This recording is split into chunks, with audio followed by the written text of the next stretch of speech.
How's it going? All right, good evening, everyone. Thank you for joining me once again for Trad Queen Story Hour. Tonight is a pre-recorded interview with our guest and dear friend, Daniel Turner of Powering the Future. Daniel, how have you been? I haven't seen you since I was over at Timcast. I know, and it's great to see you, and thanks for having me on your program. So yeah, it's great to have a one-on-one with you. Yeah, absolutely. I know you do a lot of hits on Fox, and today I really wanted to talk to you about the CNN Trump town hall in New Hampshire. So what were your feelings on that? Let's just hit the ground running. Yeah, even before the town hall happened, I was very surprised at the timing, just because there are so many huge events happening that all deserve their own time, right? We have Title 42 ending in a couple of hours. So there's an immigration problem. There's a debt ceiling problem. We run out of money in a couple more hours. There's the Biden investigation with the FBI and Chairman Kramer. So why now? Why distract from those things with a town hall? But that said, Trump likes to be in the news. He likes to make headlines. So he went for it, and boy, what a town hall it was. Yeah, did you end up watching it? Oh, absolutely. Yeah. And it was pretty remarkable. It was the right off the bat, and this is not a knock on Caitlin Collins. We were all younger in our career at a certain point, and she is still young in her career.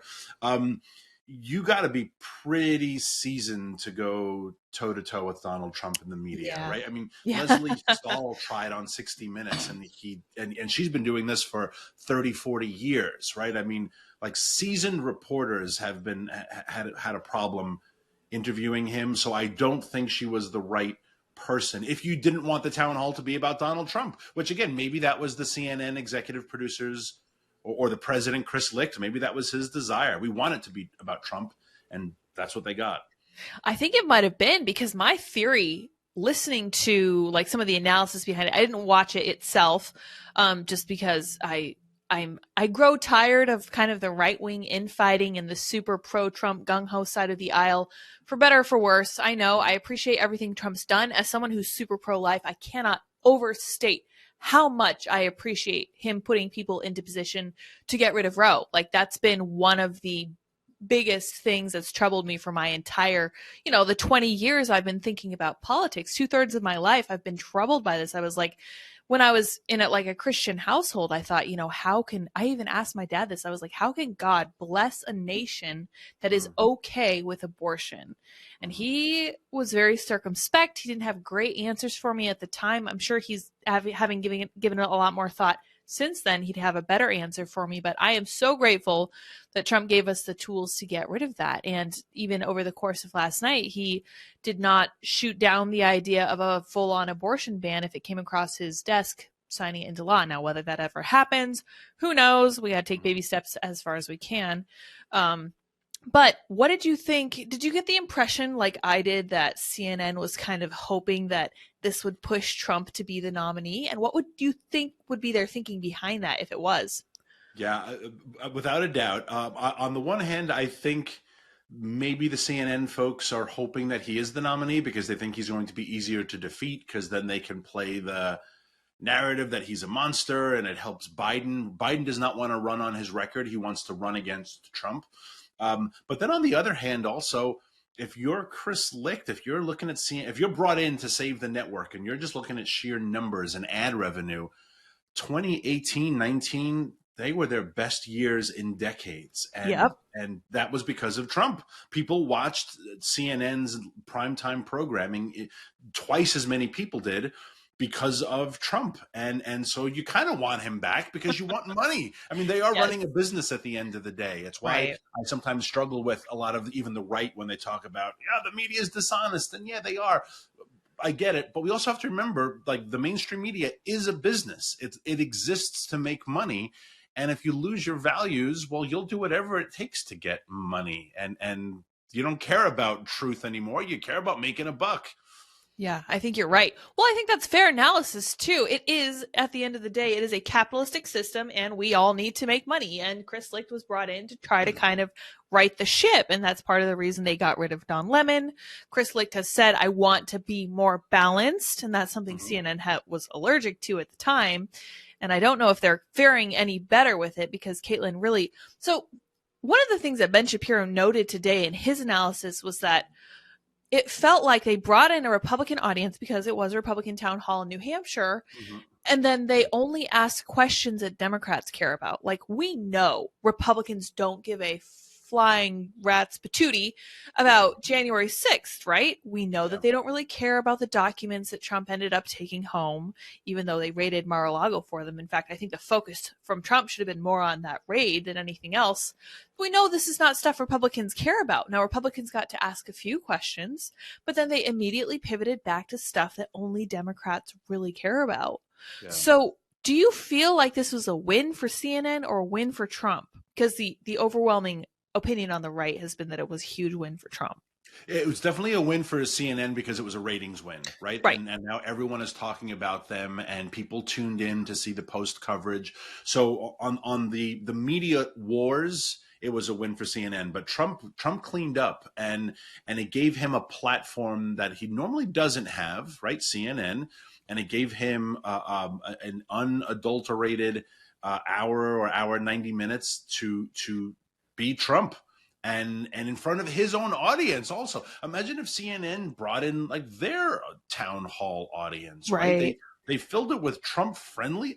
That's the bizarre thing to me. And why even have an audience? Yeah. Why not just have a sit down interview, him versus Caitlin Collins? She would have done better if Trump didn't have his audience egging him on, because he thrives off. That's why he does rallies. Right. He thrives off the energy of people. So they gave him a lot of things to help him win. There's no doubt. Right. So that's kind of what makes me think that they are not opposed to the idea of him winning. And in fact, it makes pragmatic sense for them to want him in office. Yeah. Like, I think that not only do they want him to win the primary, I think they want him to win election, because with Biden, say what you will about him, all his various failings, he has meant that the left-leaning, insanely possessively left-leaning media has had nothing to talk about. All they've been able to do is kind of fluff Joe Biden for 3 years, and that's incredibly boring. First of all, the man is not with us any longer, unfortunately, RIP, but he's not doing anything that they can't criticize it, and they can't even really pump it up because it's so clearly bad, for example, for the economy. So they're not even in a good position to be like, well, he's doing this and it's great. They're like, we don't really know what to do with this because we won, but at what cost? Well, the cost was their ratings. So that's what it feels like to me. So I think that CNN is kind of playing with Republicans at this point, which is fascinating. So how do you think Trump's going to appeal to moderates, given what you saw yesterday at the town hall?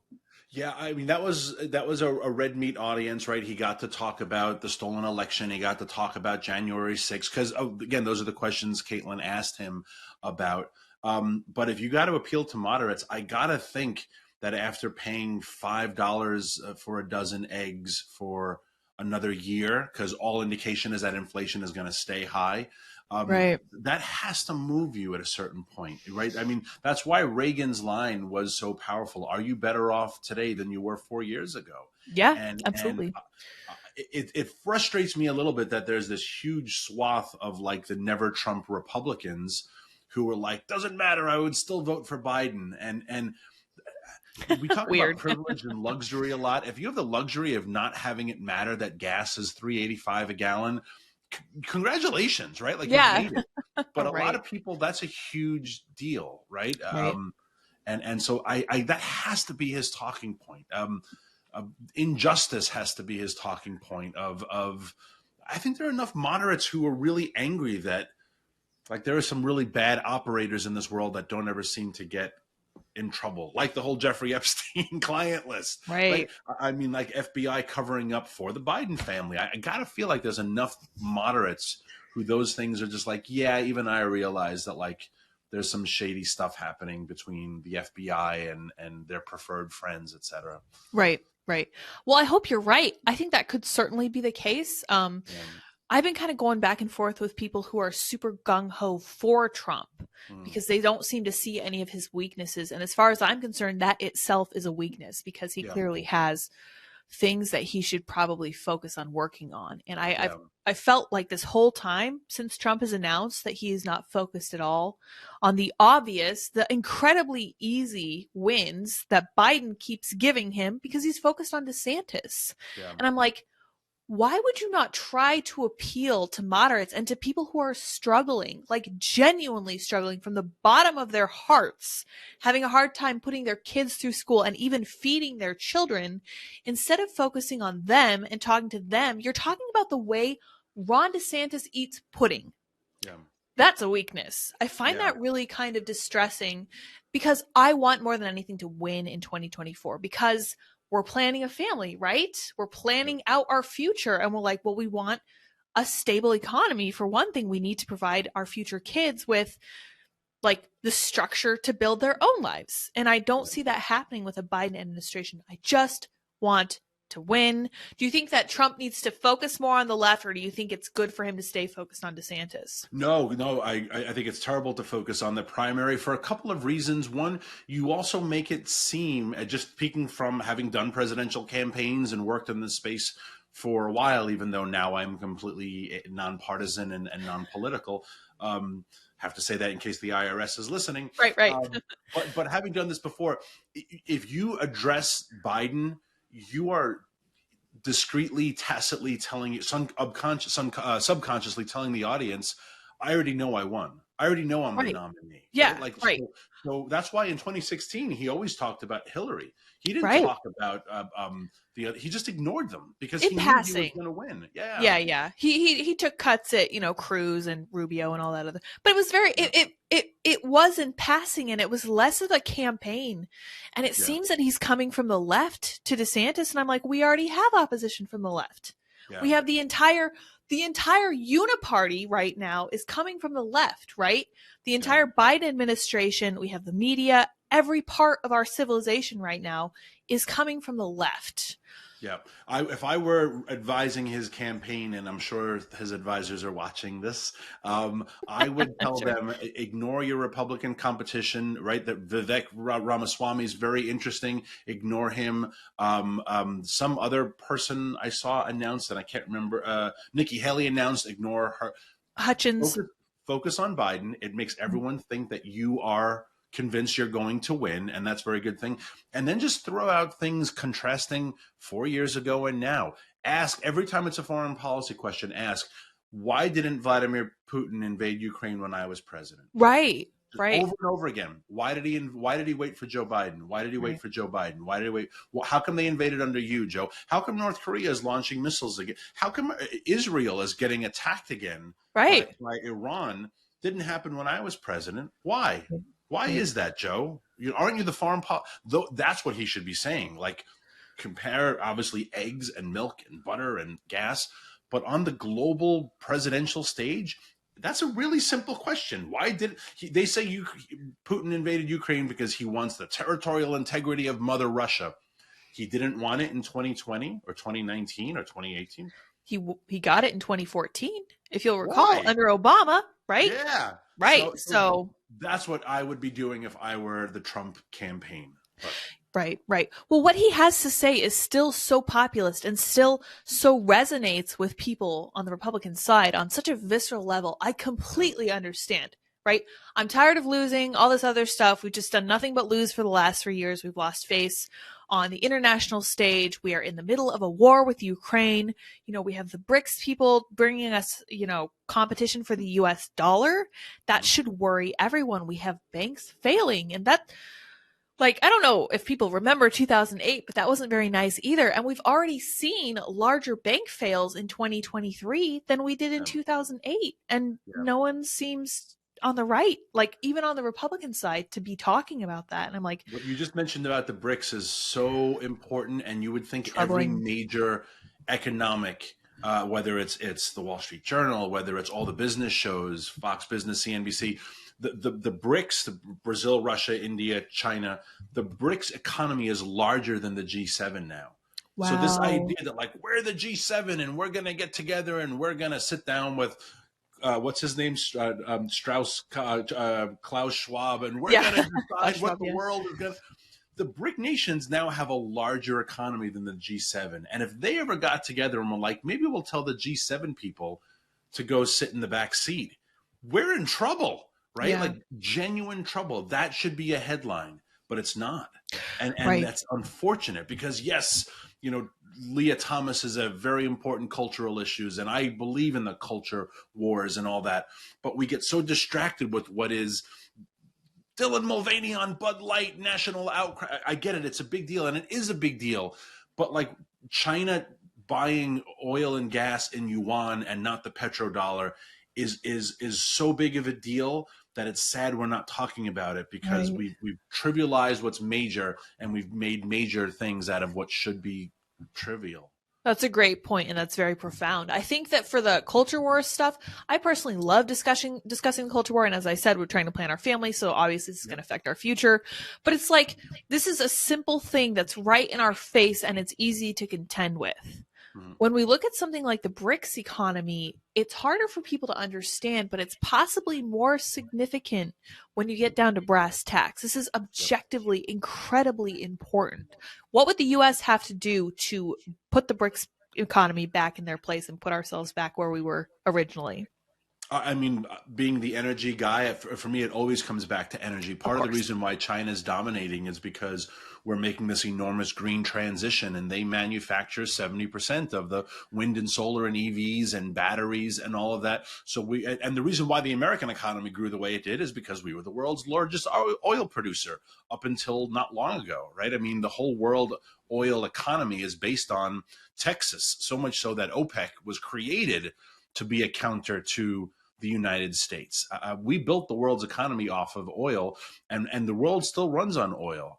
And we could win that war again if we just started producing it like we used to. But we've, for some reason, pivoted away from that. And not just oil and gas or energy, but so much of our manufacturing. I am a free market believer, but I'm not an absolutist. I have no problem tariffing companies that move to China because they want slave wage labor. Right. I struggle with the fact that here in America, we are adding we need Juneteenth, new federal holiday. We have to recognize all of these things that we do, stay at home for leave and all the, parent care and all these things we do make it very hard to have a job in America. You can say they're good. You can say they're bad. That's not the point. I'm just saying It makes it hard to produce something in America. So what do? They go overseas in China because they don't have Juneteenth. They don't have to take days off because of prenatal and postnatal care. They don't have to have diversity and sexual awareness or training days. And you can be 9 years old and they can just make you work 18 hours a day. And there's no OSHA and there's no EPA. And so, of course, Nike moves to China. Of course, all these companies move to China because it drives down their costs. We can't, on the one hand, say we have to do all these things to celebrate human life, diversity, all that, but then we'll just let them all go to China where they ignore human life. So that's a good point. That's how we put the BRIC nations back in our place. We move things. And if you don't want to say, all right, well, it doesn't have to move to back to America, it can go to a more friendly nation than China. Right. We have to stop building things in China. Right. I don't personally have a strong stance on tariffs partly because I don't know enough about them, but I will say that at the end of the day, if it prevents this money from flowing to countries who are actively participating in functionally slavery, child labor, just like suicide nets outside of the Apple factories there. Yeah. That's probably for the best. I think that we have a moral obligation to do that. But at the same time, like you said, we also can't make it so unbelievably difficult to hire Americans. When we were thinking about branching out a little bit and having Timcast beanies, because of course, why not? We were looking for a way to source that in the US. And at the time, I think this was during, 2020, 2021, when things were pretty tight. There was nowhere in the US that could do this for us. So we were like, well, I guess that's just not a thing that we can do right now, which is difficult because we would have loved to have sent money to an American company. Part of the reason my husband, who works with Public Square, and I love Public Square is that they are very focused on the small businesses and it's parallel economy. So these are companies that don't hate your guts, like Anheuser-Busch, it turns out. And also they are American made and they are small local businesses. And that's I think that's the way we bounce back from this. But Absolutely. on the conspiratorial side, I will say it does seem to me, at least at this point in time, that we don't want to be a global power anymore because of the way we are treating our companies, like the way we're making it difficult to hire in the US. What do you think about that? Does that sound crazy? No, it doesn't. I do believe it's very much in keeping with a lot of liberal ideology that the way you achieve equity, and they are fans of equity, is by allowing no one to rise to the top. Right. And so the same way that you say, well, we can't have too many, smart people in Harvard because we don't have enough people of color, or we don't have enough women. So you punish people who have the ability to succeed because whatever equity is, that's your desired goal. I think they use equity in the same way on the global scale. Right. We can't have America dominate. Equity is that no one is in charge. No one is the world's leader. And it very much goes back to even a phrase that Obama said when he's like, I believe in American exceptionalism, but American exceptionalism is no different than a French person who believes in French exceptionalism. And right, everyone is equally exceptional. But if we're all, that's why it's the line from the Pixar film, right? If everyone is special, then nobody is special. Right. Everyone is super. From the No one is super. Yeah. The Incredibles. Yeah. So no, I agree with you 100%. I do believe that having America be brought down to size is the desired goal. And it also, to a certain extent, explains the Brexit movement. There were enough Brits who were like, we don't want to be the rest of Europe. We don't want to be brought down to your level of malaise, right? Where it's common in Spain that you have a 3-hour siesta. It's common in Greece that you just sit at the coffee shop all day and the government gives you money and you don't really have a job and you're 35 and you're thinking about maybe going back to school for a nutrition degree, but you're not sure, right? Enough Brits were like, we don't want to be part of that. We are exceptional. We're Brits. Or we saw that in the monarch and the coronation last and they should be exceptional and they should be better than other countries because it's in their DNA. American exceptionalism is in our DNA. It doesn't make us bad. It makes us Americans. But I don't think a lot of the left believes in exceptionalism. That is so interesting because something about being patriotic seems to trigger them so hard. It's actually kind of a mystery to me still. It's still one of those things I'm puzzling through. I'm sure James Lindsay would say it's Marxism, but Marxism is one of those terms that's, to most people, if you throw it their way, they're like, what? What is that? What does that mean? To me, it just smacks of what I would call postmodernism, this idea of the constantly shifting definitions. Anything can be what we want it to be. And also this understanding of actual socialism/communism, the idea that everyone will be equal by force or else, and everything's going to be fine and utopia because of that. Mm-hmm. That to me is what it feels like where we're at right now. But it's not going the way they told us it would so far, which... When has it ever? Right, exactly. and going back to energy again, it's a lot of the things that we see coming out of this administration for their green agenda, which is communist in its heart because it is a centralized economy that is top down. It is heck, remember you all covered it. I think I was on the show that one time. We talked about AOC's first chief of staff, Chuck Torbati, where he said, "You think the Green New Deal is an environment thing? We see it as a how to restructure the economy thing." So the Green Movement is economic at its heart, but it's centralized. It's top down. It has desired political outcomes. And you will be forced to do it whether or not it is succeeding. It does not allow for market signals. That is a communist movement. You can say, well, I don't like that phrase, but it is a communist movement at its heart. And they are forcing it whether or not you like it or not. It doesn't matter that the lights are being flickering in multiple states because we don't produce enough electricity. This is what we're going to require of you, good or bad, could care less. And so, yeah, it is the same forcing this outcome whether or not you want it. And they say, well, it's for a good, right? It's for the good of the earth. Well, Chairman Mao would have said his Great Leap Forward was good. We want to catch up to the rest of the world. 100 million people starved to death, but that's, you know what? It was ultimately good. And the poor Chinese people, after how many generations, the true believers, they will tell you, oh, it was good. It was good. It was good. And how tragic it is that thank goodness our other wars that killed multiple people, we won. But you wonder if we didn't win, would they say, well, it was good. It was good that this happened. Ask Stalin about killing 50 million people in the gulags. He'll probably tell you they did up until the Soviet Union. It was good. Right. It was good. Well, you didn't starve to death. Right. Of course. Well, that's the only measure that counts, right? Well, this is really interesting to me because we're getting into territory that's always, again, kind of perplexed me, because I remember looking at these companies, like, for example, Anheuser-Busch, and thinking, how could they possibly make these plays with the understanding, right, that they're going to lose money for saying things like, well, actually our whole market is too fratty and they're a little bit too backwards and they're just too conservatives, those beer drinking blue collar men, probably white. And they had to know how that would come off, and they didn't care. The role that ESG and DEI play in our modern marketplace is staggering to me. And it feels like it's also playing out at the national level when we look at how the United States has chosen not to produce energy, right? We've chosen not to do this stuff. And for what? We're losing money, right? We're losing our place in the world. But to us, it doesn't matter. We're going to call it good, just like Chairman Mao, which troubles me. And so it especially troubles me talking to you, because you talk often about Alaska. And I often bring it up anytime I argue with someone about energy. I'm constantly like, hey, you know what we should do is just go up and liberate Alaska, like we talked about on the show on IRL.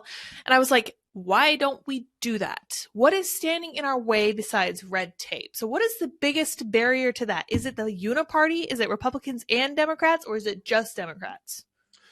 No, it's pretty much the left that controls the power of government, because Alaska, like a lot of Western states, an enormous percentage of it, I think it's something like 80 or 85% of the state is controlled by the federal government, and then the native corporations, native tribes control another huge percentage of land. It's actually very hard to buy a house and build in Alaska because there's not a lot of available land. And you say, well, how is that possible? It's twice the size of Texas, but there isn't. The government owns the land, and so the government decides what you can and cannot do. And so this administration in particular has taken enormous parts of Alaska offline. Now, permanently, yes, but until the next president comes in and reverses it, again, you're playing all these silly games. But when I was just saying how the Green Movement is communist in nature because it doesn't allow market signals. Here's a market signal. EVs, batteries, all require a tremendous amount of copper, right? The average EV has around 80 pounds of copper in it. So if we're going to have, huge amounts of copper. So, and the trucks, 130 pounds. So if we're going to have an all EV fleet, we need to produce conservatively around 50 times as much copper as we produce now, right? Wow. So that's a market signal telling all the copper world folks, get ready, guys, because we're going to need your copper. The largest copper deposit in the world is in Alaska. Biden administration won't let it open. Why? Because of climate change. Well, you say, but we need the EVs for climate change. Yes. So we need the copper for the EVs. Yes. Can we open Pebble Mine? No. Why? Climate change. Well, that is just circular stupidity. Right. And the people in that area of Iliamna is a little town, native town. I've been there multiple times and talked to them. They want the mine to open because they want the jobs. They know everyone will get a job and kids will work in the cafeteria at the mine thing. And they want the mine. Alaska wants the mine. The governor wants the mine. Biden administration doesn't want the mine. Why? Because I don't know why. So where do we get our copper from? We get it from the third world. We get it from 9-year-old children who mine with their bare hands. We get it from, heck, there was just an article the other day about, it was a huge number, 35 or so miners died in South America. Wow. Terrible mining disaster. Why? Probably because they don't have proper mining facilities because it's the third world. But there's such a demand for copper that they're like, you know what, just dig. We'll figure it out, guys. We need to get to market as quickly as possible because we need copper because the market's crying out for copper. So, of course, they cut corners. Imagine the environmental damage they're doing. You think they're watching their water run off? You don't think they're polluting? Of course they are. Right, of course. But we wouldn't do any of that in Alaska because we don't do that in the United States. So I still want to bring you all to Alaska. I'm telling you, I could show you Alaska, and it would break your heart the amount of potential, like right there at your fingertips. So much to mine: oil, gas, coal, copper, gold, graphite, all of these, nickel, cadmium, all these things we need. That's why we bought it. Yeah, that's so frustrating. I introduced this topic measuredly because it is incredibly frustrating to me, and it's hard to watch. I can't help feeling that probably at least part of the reason that we refuse to engage with Alaska and with mining our own stuff is at least partly because of a little bit of that funding coming for the Biden family from one particular country. Do you think that has anything to do with why we're not mining 100%. In Alaska? Absolutely. And all the green groups that push the, stop Pebble Mine. You drive around DC, when I used to live there, I would see no Pebble Mine signs everywhere. And I'd be like, that's odd. Different Pebble side of the country. 7,000 miles away from here. I guarantee you the guy with the bumper sticker couldn't even point to where on a map of Alaska Pebble Mine actually is. Right. But then you realize, well, a lot of these green groups that push this, they're all funded by foreign companies and by foreign countries. And they don't want to lose their mining monopoly. China has huge copper mines around the world. China doesn't want to see Pebble Mine open. So how easy is it for China to send $50 million to some bank in Switzerland, which sends it to a bank in the Cayman Island, which drops it in the bank account of one of these green groups? And they say, thanks to an anonymous donor, we got a $50 million donation to stop Pebble Mine. Anonymous donor. You don't know who funds these things. Let's not pretend otherwise. So yes, it's very, very frustrating. You can see my rage starting to build when I talk about this topic. We'll back off a little bit here in just a minute, but I want to say that if we paid attention to market forces, and if we were at all engaged in understanding how this economically works, we would see clear economic motivation for a country like China to put their finger on the scale. Of course. I mean, speaking of scale, they have the whole Belt and Scale initiative going for, Belt and Road. I don't know what I'm thinking, Belt and Scale. The Belt and Road initiative that they're putting in like every single country. They have all these different enterprises across the globe, and the U.S. is doing what? Nothing. U.S. has nothing comparable. And it's exactly what we were just saying with CNN, putting its scale on another thing because they have a financial interest. And there's nothing wrong with that. But I think when it comes to CNN, we're talking about it now objectively, like, well, they probably want Trump because they want the revenue and that Trump brings. And okay, when it comes to China, let's just be honest about it, right? Right. Like, it's the same reason why Nike moved to China. They have their finger on the scale. We're not naive here. So why are we pretending we are? Why are we hiding behind? No. This isn't about protecting Chinese copper interests. This is about climate change. Don't lie to me. We're not children, right? Let's stop treating us like children. It always reminds me of that little photo shop, that photo moment when Pete Buttigieg took his bike out of the SUV and drove the last 15 feet. And you're like, don't treat us like children. Right. Like why? Don't lie to us like that. Just be an adult and say, like, I'm not going to bike to work. You know why? Because I'm the Secretary of Transportation. I have a security detail. And I'm a big boy. Right. I'm a big boy. Big boys don't bike to work. No offense to your audience who bikes to work. Bike if you want. But I hate being treated like a child when it comes to these issues. Like, this is just about climate change. No, it's not. Yeah. And stop pretending it is. Right. Absolutely. Well, I completely agree. And I think that you're tapping into something much bigger here too, because they do treat us like children. They treat us like we can't see the truth in front of our own eyes. And I don't know I do know what makes them think that. There is the media capture. And there's also, on a similar note that I really wanted to talk about with you, because no one else seems to have been covering this. Even Ben Shapiro spent the whole of his show today talking about the town hall last night. And I'm like, you should be talking about the FBI refusing to share their information about Joe Biden. That's what we should be talking about, because that's what actually really matters to people. You want to convince people to even move even a little bit closer to voting GOP. Talk to them about what's happening with Joe Biden and how 9 members of his family were clearly profiting. I don't know if you remember this article from, I think it was Time, from 2018, 2019, before Joe Biden was really considered the front runner. There was an article called Biden Inc. that was talking about Jim Biden, Hunter Biden, and Joe Biden, and how, along with Joe's prospects politically, as they rose, so did his family's income, like his whole family. We have text messages from Hunter talking about how he's like keeping the whole family afloat because he's the one who goes around and he convinces people to deal with his dad, right? And then you have Joe Biden on camera saying, well, son of a gun, the guy got fired. And I don't even think people know about that. And I personally, and this is where I'm kind of going to get into my issues with the right. I would totally blame the right wing for this. But then people will obviously say, well, it's because we don't have capture of the media. We don't really have a way to get this out. And I will say that that's changed over the course of the last few years. We have Rumble, we have Locals, we have Truth Social, obviously, if you want to follow Trump. And then we have Elon Musk on Twitter. How do you feel about what's been happening over on Twitter? Do you think our access to truth has increased exponentially? Absolutely. And I do think programs like the one we're on right now and our buddy at Timcast, and I do think that is how media will come in the future. And you'll be given such a huge you want to talk diversity, lots of diversity of voices and opinions and methods, and ways to find it and listen to it and engage, etc.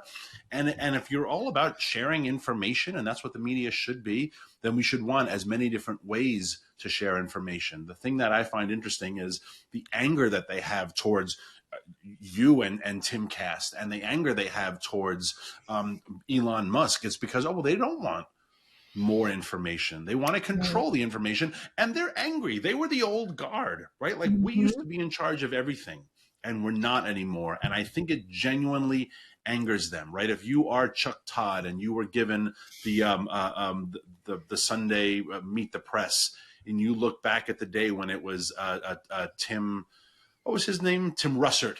And you were like, for 30 years, Tim Russert decided the news, and everybody watched Meet the Press. And how come I'm not Tim Russert anymore? How that model is gone, right? It is, and it's not bad, it's not good. I mean, it is good. It just also is, right?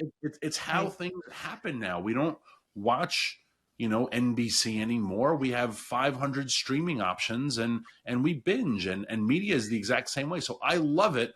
But it also puts a huge bullseye on you, on Elon, on Twitter, on Timcast, on Ben Shapiro, on all of these things that are rivals. That's why they have to always label you, or fake manifestos that you're the cause of some terrible action. Right? That's why they have to call in raids to your offices all the time. Yeah.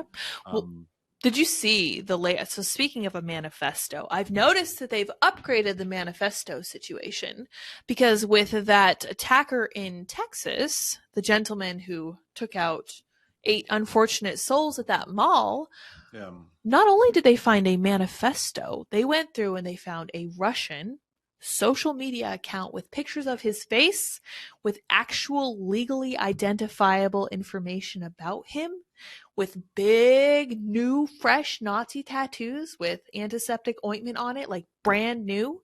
And Bellingcat found it, who has worked hand in glove with the CIA. So, and then they tried to put Tim Pool's face on the front of this article because this attacker... insanity. It was wild. So do you think we're going to see more and more of this kind of false flag nonsense? And do you think people are going to keep falling for it? How do you think that's going to play out? I don't even think they are falling for this one. I think for a hot minute it was a fun scapegoat, but I don't think anyone fell for it. And you can't, again, the tinfoil hat is back on, but you can't have this be so cut and dry and clear, but then the Tennessee shooting still be a big mystery, or even more of a mystery. The Las Vegas shooting is still like, no, really, like you still haven't seen any hotel footage, right? Like, because casinos don't have cameras. Yeah, no, there's no cameras there. So it's just, so you can't have it both ways, and that's where the FBI, I think, is doing a huge disservice to the country, because they're making it sound like this is so easy, it's cut and dry, right? All this violence is because of the right, and then you have another incident. It's like, well, we don't know what. Please, it's just, it reeks of psyops, and it's very bad look for our country. It's also kind of why Robert Kennedy Jr. keeps talking about the CIA killing his uncle. Right, you know? exactly. And I don't blame him. I think I commented last time someone mentioned it. I was like, I probably wouldn't verbalize that myself. Probably would keep that under my hat just because my last name is Kennedy or whatever. Like, I probably wouldn't point that out too hard. At least not right now, unless I want to meet with an unfortunate, untimely demise. But Yeah. I do think that it's gonna fail because I think it's becoming pretty clear, at least to probably the more moderate independent observer, the independent voter who's just kind of watching the Nashville catastrophe versus the Texas disaster, is pretty clear that the FBI didn't get to the Nashville attacker in time, perhaps ahead of time. It was an interesting case of being a female, a trans identifying female. But I keep hearing stories of these young men who go on these rampages who were known to the FBI. Yeah. And then I look at, or, whoever, any kind of 3-letter agency, fill in the blank, they're all basically the same members of the permanent state. But I look at this most recent attacker in Texas and I'm like, so why didn't they know about him? What happened here? How did this fall off their radar? And how was Bellingcat, CIA-affiliated Bellingcat, able so quickly to find this bizarre, weird Russian site with very little interaction, just full of this guy's life story, all of these details about him? It's like they sat down and they were like, okay, so it has to be on a Russian site, right? Because we hate Russia. We're at war with Russia right now in Ukraine. It has to have very, very clearly personally identifiable information like, I don't know, mom's last name. I don't remember exactly if that was on there, if my husband was exaggerating, but they had like a picture of a plane ticket or a speeding ticket, something like that. Really, truly, very clear identifiable information on it. So they're like, okay, we have to establish his identity. We have to establish his affiliation with the bad guys. And because Russia wasn't enough, he also had to be aligned with actual historical figures who are bad, right? But at the same time, I feel like it was kind of a misstep on their part to say that he was heavily influenced by Libs of TikTok. Because as we know, Libs of TikTok is a openly Orthodox Jew. And this guy supposedly signed his emails or whatever with HH. And I'm like, there's no way that you align yourself with those ideologies actually, and then you're just fine and dandy with someone who's in this group that was targeted by your pet group, right? It doesn't make sense. It doesn't, and who's even heard of this Russian social media group page and created a profile? You found this profile where? If they said like MySpace, it would have been like, all right, so he's just old school, right? But like he's the only one in America who is on this Russian social. Didn't speak Russian. Yep. Weird. It's too. It reminds me of remember that funny movie Bruce Almighty where he becomes God. And he's trying to make a name for himself in the news, and he finds Jimmy Hoffa's body, and it's like, and we conveniently found this complete set of dental records and his passport and his driver's license. Yeah. So well, it's the exact same thing. Everything is there, all in a neat box. Yeah, it's exactly. Very convenient, very quick, also very quick. I know it was so quick, and I was like, wow, that's really quick considering that we still don't have the Nashville Manifesto, right? Yeah. And I think that. Who knows? Maybe nothing will come of it. Like you said, we still don't know what happened in Las Vegas. There are plenty of things like Robert Kennedy style things that we still don't know for sure. But what do you think about the permanent state, something that was offhandedly called the deep state? Is there any way, even if the GOP wins in 2024, that we go in and route the permanent state and actually make headway there? Because Trump could not do it. No, I wonder if he were to win a second term, now that he knows how bad it is, if he could do it with a little bit more gusto. Yeah, I wonder. I often think, one of his greater flaws was that he genuinely didn't realize how bad DC was. And it's because he didn't spend a lot of time in DC. Right. He would joke about how the system's corrupt because I gave money to Hillary when I needed favors here, and then I gave money to Romney when I wanted favors there. Right. So he knew you could buy your way into permissions and powers, but I don't think he realized just how large the bureaucracy is and how unyielding and I don't know. My bigger concern about another Republican winning is that I don't think we need better managers. I do Right. think there has to be an enormous dismantling. The EPA came out today with brand new regulations about 90% emissions cuts from all power generating facilities. It's basically saying we'll shut down all coal and natural gas, right? 90% cuts. They're not remotely achievable. And you say, well, who's in charge of the EPA, right? Who are all these bureaucrats that have this much power that the people didn't get a say? Right? It's the same with your ban on your gas stove or your dishwasher, or, we didn't get a say in that, but just some little bureaucrat did.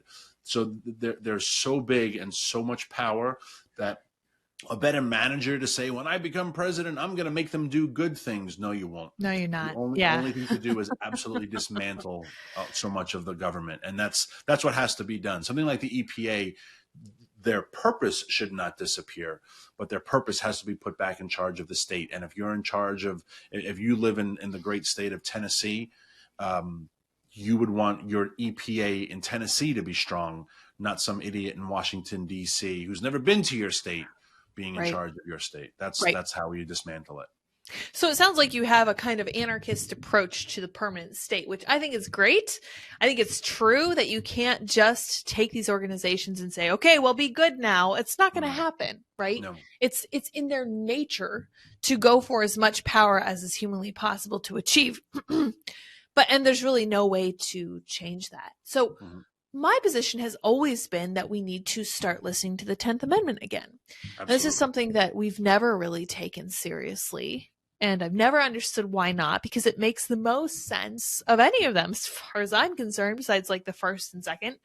But it's like, why are we not delegating these things to the state? Why are we not delegating everything that's not specifically given to the federal government to the states? Because the 10th Amendment is very short and it's very clear. And we've never really done what it says. So you think that would be a solution to what we got going on here? That, I think, is the only solution, is federalism. I think the only solution to so many of our enormous problems, and at the height of it are the budgetary problems, and why we're 31, almost 32 now $trillion in debt. Right. It's because we just have, you take something like the Department of Education, and I can drive you past their offices next time we're all in DC and show you where they work. But, it's an agency that has something ridiculous like 16,000 people that works there. Not one of them teach a class.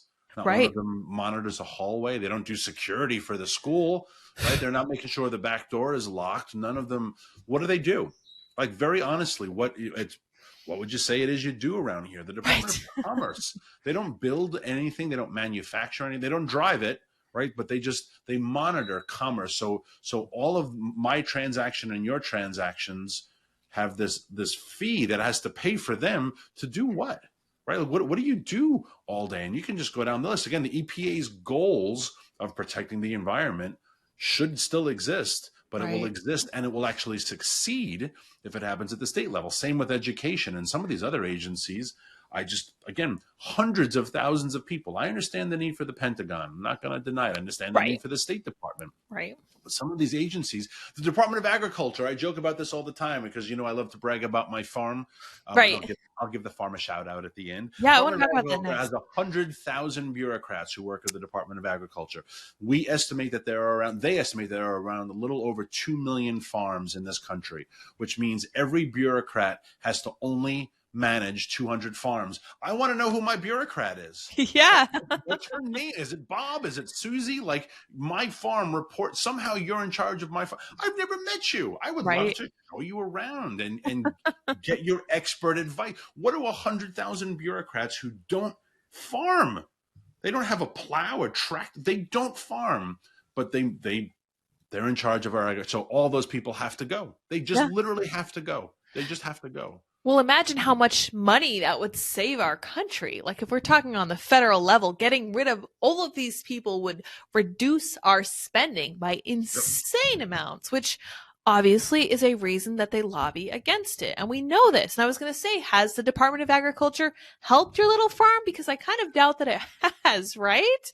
Like, they haven't helped you guys at all. I did want to talk about your farm, and we should talk about that now because we're close to the end. How has that been going? I love following you on Instagram.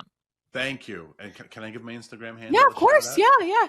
Bristol Farm, VA, Bristol Farm, Virginia is the name of the sheep farm. And it's great. One day we'll do a farming podcast, and we can get your audience to ask questions about farming, because I'm luckily married to someone who's been farming his entire life and, That's right.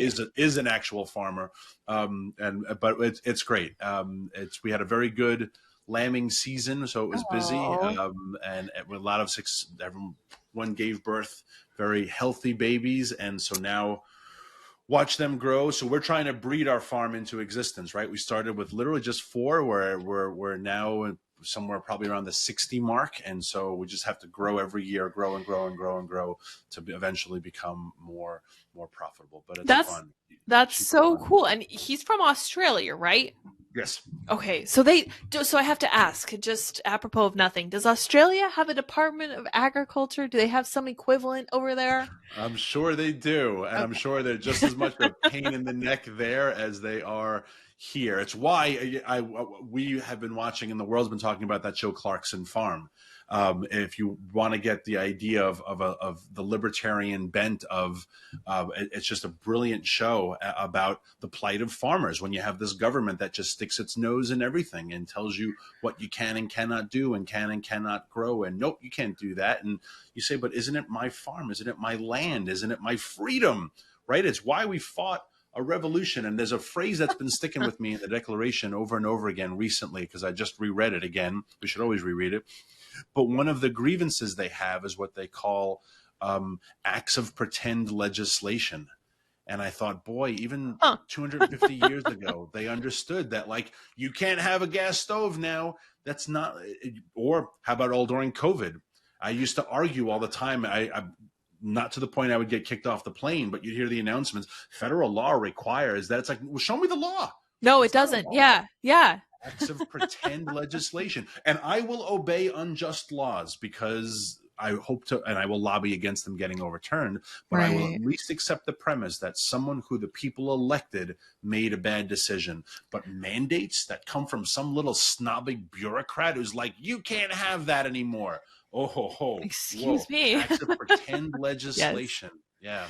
Yeah. COVID was really such a clear marker. And I'm so curious if going into 2024, if Trump is the nominee, if he does end up winning, if he finds himself in a position where he could kowtow to someone like, say Anthony Fauci again, if he would choose to do that, because as far as I'm concerned, that wound has still not healed. He handed this country over to Anthony, and oh my gosh.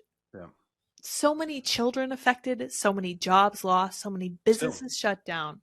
And will be for years, especially the children, what they're learning, how far behind they still are.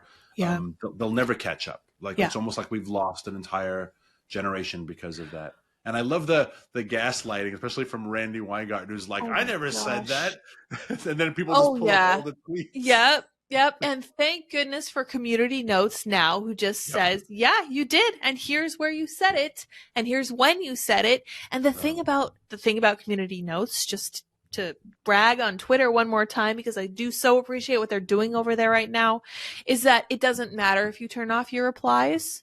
If you get a community note, it's going to show up to everyone who shares your story, which means I don't think, prove me wrong if you have more of the context than I do, but I don't think this has ever been the case for a politician to have to be concerned about actually being forced to tell the truth when they tell their lies. I feel like this should have been part of every single social media platform since they were put into place, right? Because it goes back to my earlier complaint, which was don't treat us like children. Right. That you can go and tweet and say like this, and this.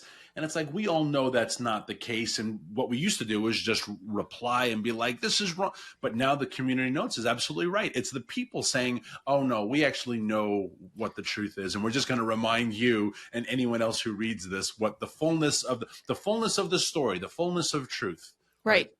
It's always been frustrating to me to know I know the truth.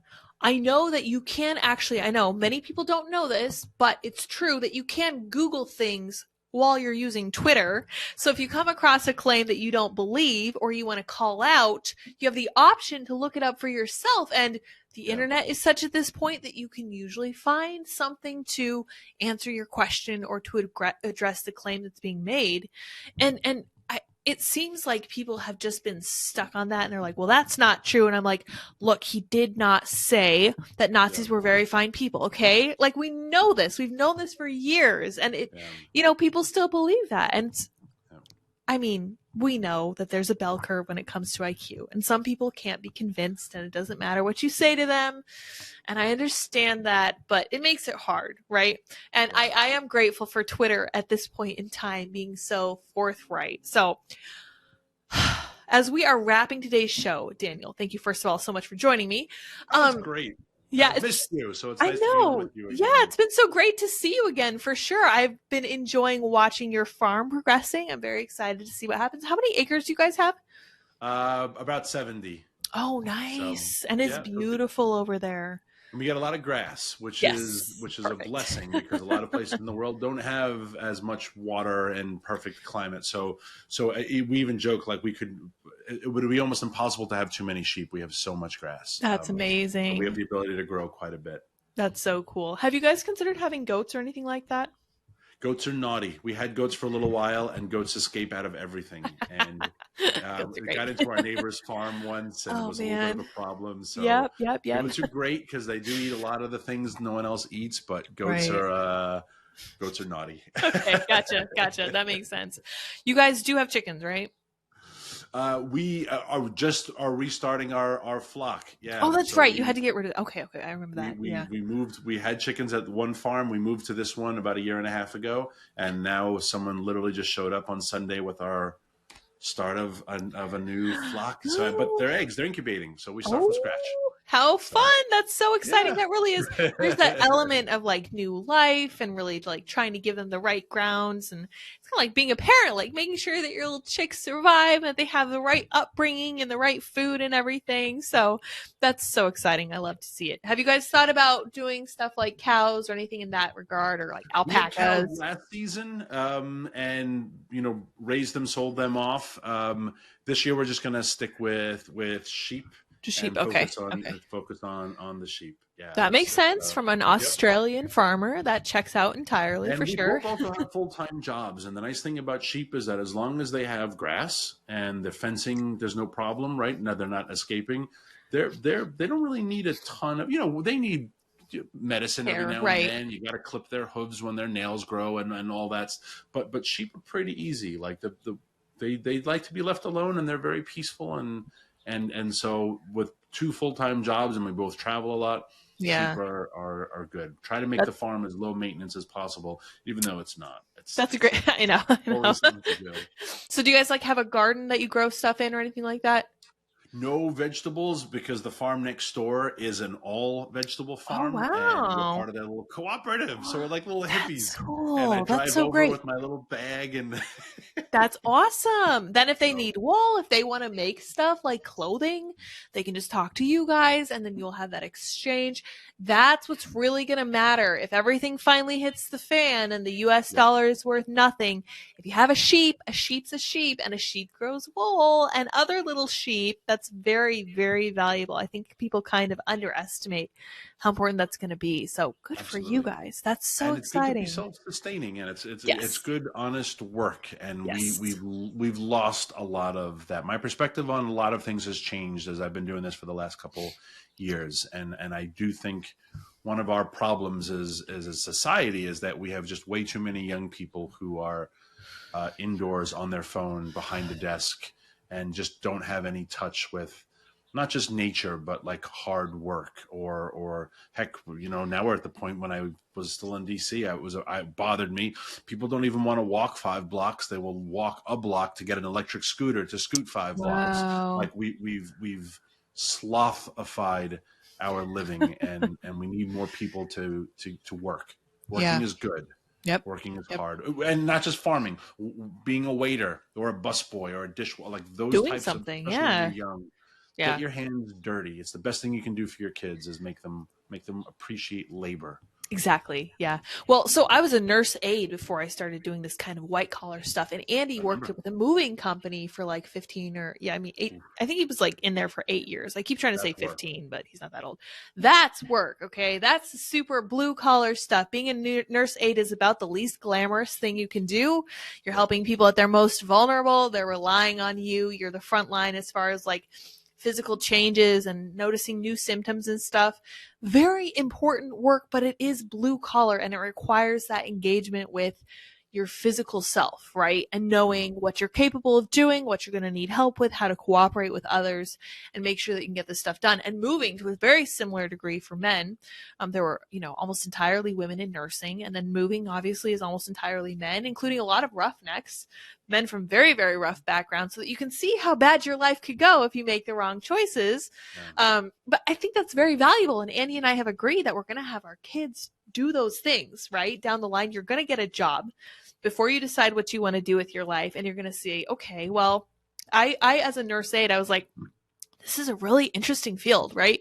So many interesting things to learn. And I actually liked that it was removed from the political sphere in as much as it was at the time, because we didn't have DEI. We didn't have, the only thing that kind of bothered me was that we were supposed to tell obese people that it was okay. You can kind of just do whatever you want anyway. And I'm like, no, not unless you want diabetes and then to die. And as people in a position of like healthcare provision, we need to try to avoid that, just saying. But that was really my biggest issue at the time. I'm sure now it'll be totally different, which is soul crushing, but moving will never change. I don't think ever, because the robots will take it over, or AI will never move your piano from the second floor. I just don't see it happening. They're not going to get it out the window with a series of pulleys or anything like that. It's pretty intense. It requires some deep thinking, and it requires you to really be handy. But Daniel, again, thank you so much for joining. I really appreciated talking to you again. We will have to do it more often. I'm sure energy will become even more pressing as we get closer to the 2024 election. So if anything comes up that you want to talk about down the road, let me know and we will do it. I really appreciate your time. Absolutely. No, it's great to be on with you and reconnect, and thanks for having me on your program. Yeah, no problem. All right. And to my audience, thank you all so much for tuning in. I hope you enjoyed seeing Daniel once again. Until next time. Bye, guys.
How's it going?